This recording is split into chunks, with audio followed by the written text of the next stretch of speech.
farmers! Welcome back to my channel, to Silanica's Farm.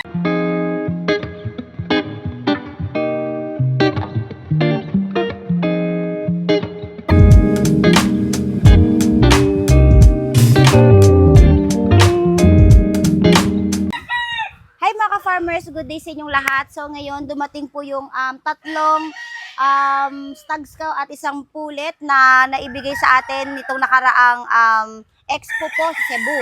So dahil kami po ay nag-expo ditong October 17, 18, 19, may mga mababait tayong kaibigan ng mga breeders na namahagi po sa atin ng mga materyales. So maraming salamat po Sir James Uy ng JU Game Farm, Sir Emer ng ES Matrix Game Farm, Sir Segundo ng Bacolod Eagle Game Farm, at Sir Ryan Kutora ng Kutora Firebirds. Thank you so much po at halika kayo, samahan nyo ko i-unbox ito at i-cording natin ngayon dito sa aking mga tipis. Let's go!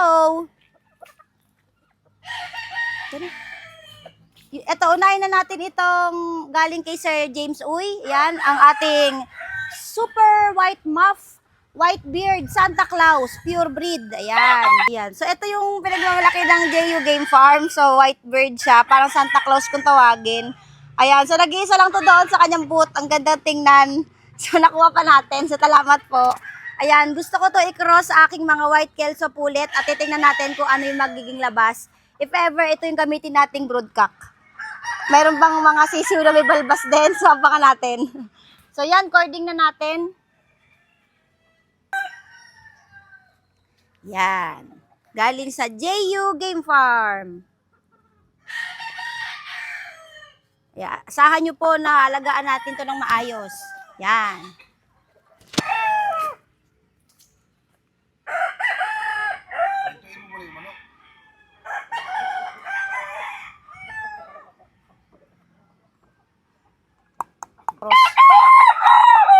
So, ito naman yung pangalawa natin na natanggap galing kay Sir Segundo kay Bacolod Eagle Game Farm. So, cross ito, 3/4 yellow-legged hatch, 1/4 sweater.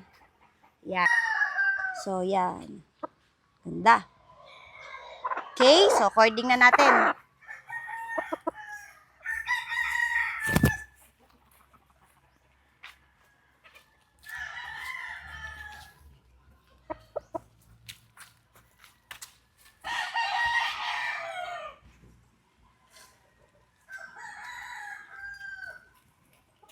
Okay.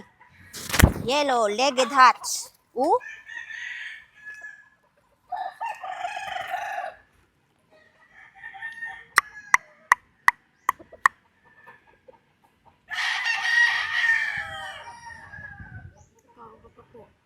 Okay.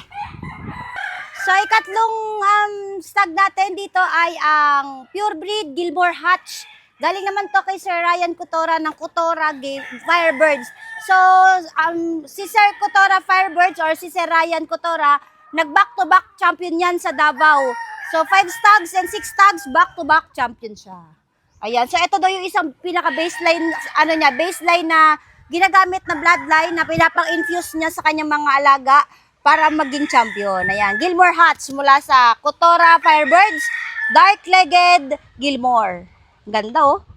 Ang tapang-tapang tingnan. Yeah, so alin na kayo, recording na natin.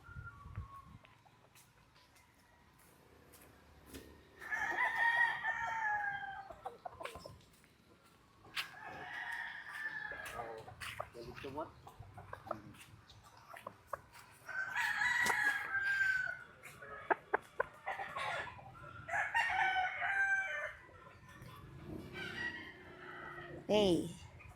Gilmore.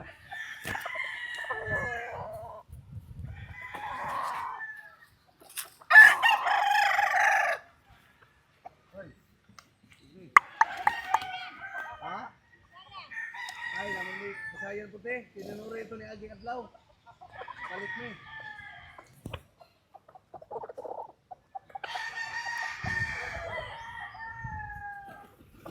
Wow. So, ito last natin. Syempre, nung dumaan tayo kay Sir James Uy, nakita tayo ni Sir Emer ng ES Matrix. Partner ko sa Santa Claus ko. Kaya binigyan tayo ng Barrel Mac Pure Breed White Kelso Slim Benoist. Ayan, napakaganda nito. Ayan. Galing sa ES Matrix. Yan. Ito yung ang gusto niya i-partner ko. Perfect daw tong pair. I-pair sa aking Santa Claus. Ulit. Ayun na to. So, yun guys.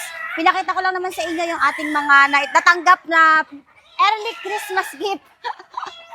So, early Christmas gift daw yan sa akin ng mga breeders na ating mga kaibigan sa nakaraang expo sa Cebu.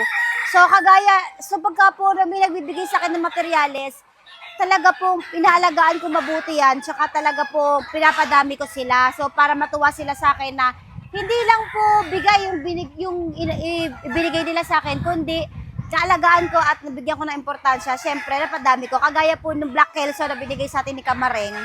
So, napakadami na pong palahi ko sa kanya ng Black Kelso. So, update ko yan sa inyo once po na talagang makikita natin yung mga palahi natin na Black Kelso. Yun. So, sana itong mga dumating nating bago, so maalagaan ko ito ng ayos at syempre, dumami sila para po makapag-share ako sa inyo ng murang halaga lang. Ayan. So, yun mga ka-farmers, kung nagustuhan niyo itong video na to, please like and subscribe sa aking YouTube channel. At kung mahihilig po kayo sa manok na mga videos, nag-upload po ako ng mga videos ko sa aking Telegram channel. Ang link po ay nasa description box. At pwede nyo rin po ako i-follow sa Tessa Suarez ko. Ayan, Blue Check Verified na Facebook. Diyan po ako nag-upload ng mga videos about chickens. So, yun mga ka-farmers, kung nagustuhan nyo ng videos ko, please like and subscribe sa aking YouTube channel. At i-click nyo na rin yung notification bell para lagi kayo updated sa lahat ng videos na upload ko dito sa aking YouTube channel. Ayun mga ka-farmers, thank you for watching and happy farming.